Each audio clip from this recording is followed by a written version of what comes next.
1999 Plymouth Prowler. It is the single strangest production car to come out of the 1990s, and today I'm going to show you exactly why. I'm going to start this with a little discussion of the 1990s. Cars in the 1990s were bland. The BMW M3 had only 240 horsepower. The top-line Toyota Camry had only 190 horsepower.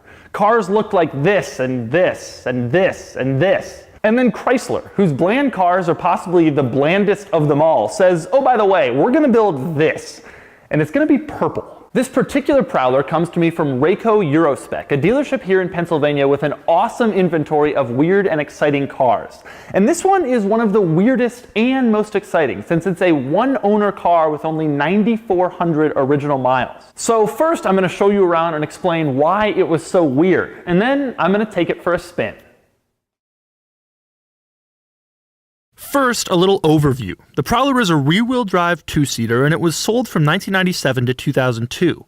Every Prowler used a 4-speed automatic transmission mated to a 3.5-liter V6. Early models had 214 horsepower, but in 1999 it bumped to 253 horses. So this one can do 0 to 60 in around 6 seconds. Back in 1999, the starting price was $40,000, and Prowlers have held their value well. This one is offered for $31,900.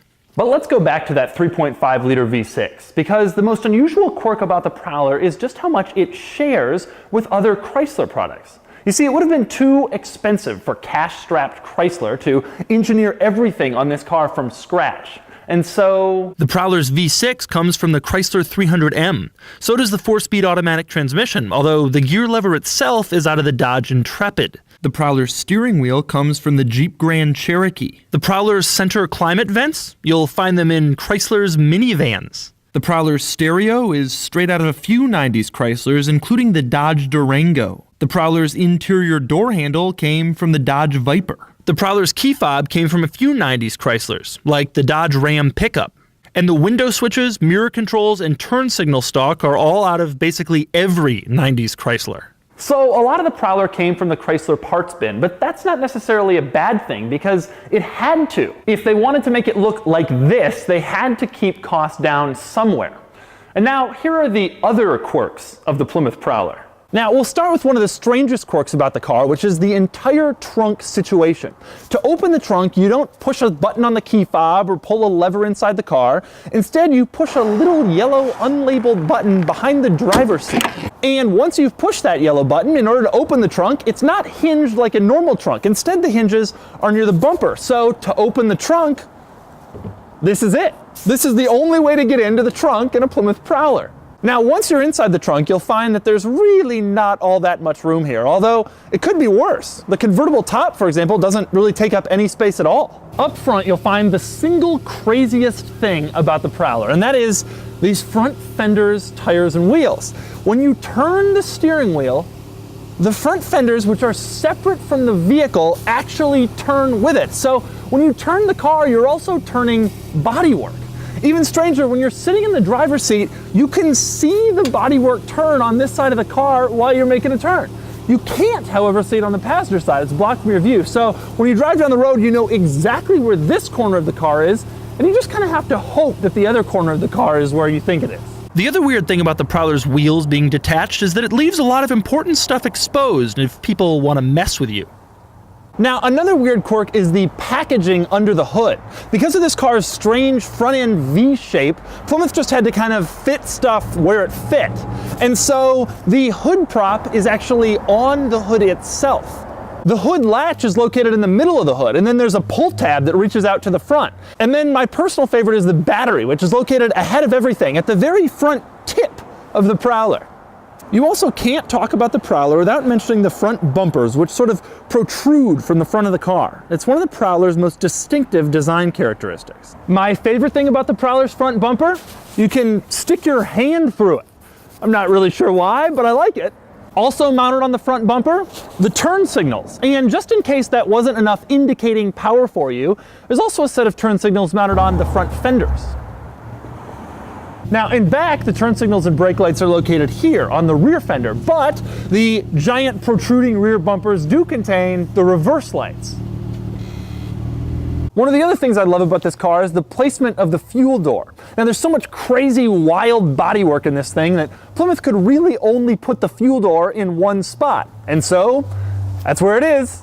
Another weird touch is this strange prowling cat logo, which appears on the steering wheel, on the seats, under the hood, and nowhere else on the car. Now there's more obvious badging around back. Although there's nothing on the trunk that indicates what this car is to curious onlookers, the protruding bumpers say Plymouth Prowler in a fancy script. Now one of the things I really like about this car is the gauges. They're located in the center, but the thing that I really like is that the area surrounding them is color matched to the exterior color. Porsche would charge you $2,000 for that. Something about the Prowler that you probably could have guessed, but I'm going to tell you anyway. There is absolutely no headroom in this car with the top up. I'm 6'3", and well, watch this.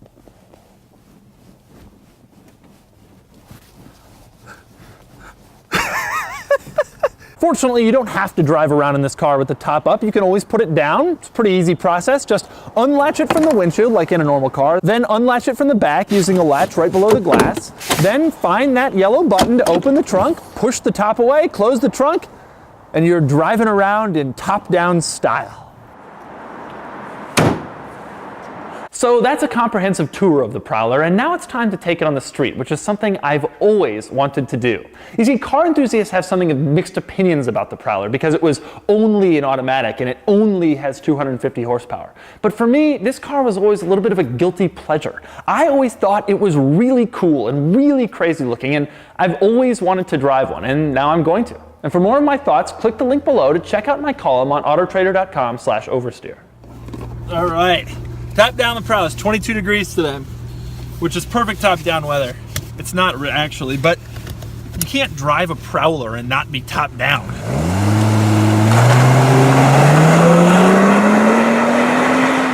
I can't see that fender, so I have no. And the problem is that's the end of the car, so I can see where the hood ends, but I don't know where that side of the car is. And the mirrors are so small. They're so small. You catch the car in like the reflection, and it's like, I can't believe I'm driving this thing. I mean, I've driven a lot of weird cars, but this is just so bizarre looking. It just looks like nothing else on the road.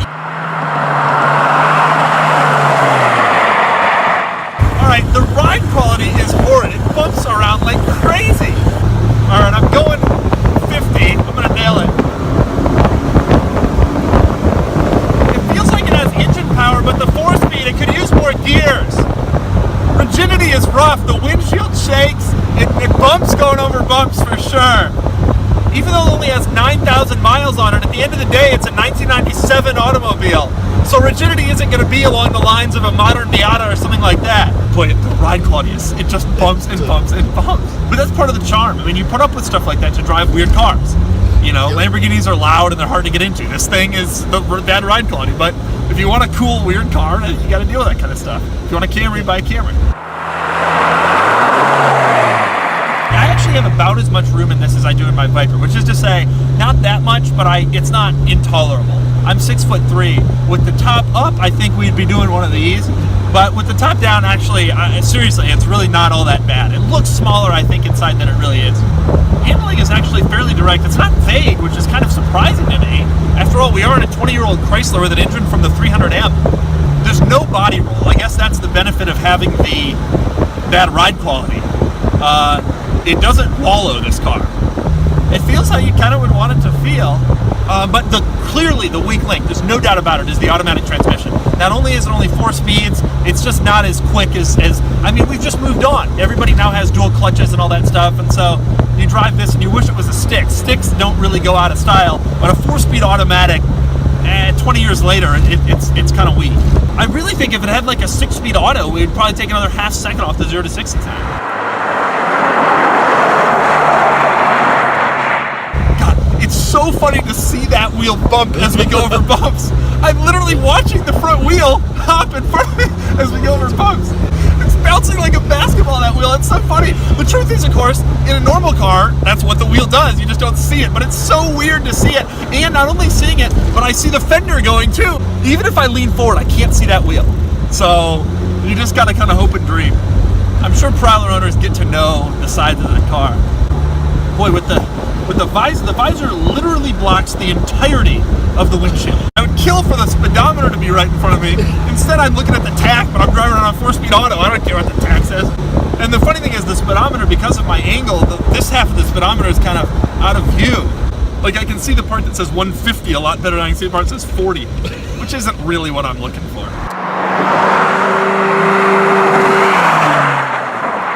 It is funny how open it feels. As you look to the side to turn and stuff, it's amazing. There's just nothing around you. It's just open car. And the rear, unlike a lot of modern convertibles, the rear slopes off very dramatically. A lot of them, modern convertibles, the deck actually gets higher. In this thing, it's just like, see you later. So you look back there and there is nothing. It's a very interesting feeling. It's kind of cool.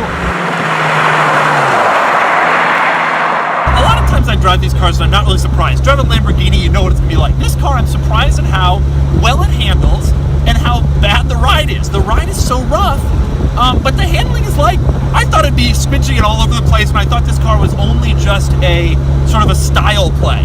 That's not really true. It actually kind of feels fun. It's almost like they were trying to build an actual sports car. So here's the thing about the Prowler. It's crazy looking, and I loved that. It handles pretty well, and I like that a lot too.